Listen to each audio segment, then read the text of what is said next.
আপনার কি ডায়াবেটিস আছে? সুগার নিয়ে চিন্তায়? বাসি রুটি খান। বাসি রুটিতেই কমবে নাকি সুগার? তবে খেতে হবে দিনের বিশেষ সময়ে। কখন? দেখুন পুরো ভিডিওটি। বাসি রুটি পুষ্টিগুণে ঠাসা।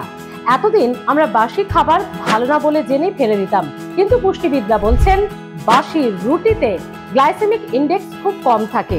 সে কারণেই রক্তে শর্করার পরিমাণ হঠাৎ বাড়িয়ে দেয় না, বরং নিয়ন্ত্রণে রাখে। এছাড়া ভিটামিন বি সহ আরো বেশ কিছু গুরুত্বপূর্ণ বিষয় রয়েছে বাসি রুটিতে। কিন্তু প্রশ্ন হলো, বাসি রুটি কখন খাবেন যাতে এর পুরো গুণাগুণ আপনি পান? বাসি রুটি খেতে হবে জল খাবারে, বলছেন পুষ্টিবিদরা। জল খাবারে যদি আপনি আগের দিন রাতে করা রুটি মানে বাসি রুটি খেতে পারেন, তাহলে নানান ধরনের সমস্যা থেকে মুক্ত হবেন আপনি। সুগার কমবে বহু করে, এবং এরই পাশাপাশি পেটের স্বাস্থ্যের জন্যও নাকি বাসি রুটি খুব ভালো। তাহলে আজ থেকে শুরু করে দিন। আর হ্যাঁ, এই ভিডিওগুলি কেমন লাগছে জানাতে ভুলবেন না। সাবস্ক্রাইব ও লাইক করে রাখুন হেলথ প্লাস। ভালো থাকবেন।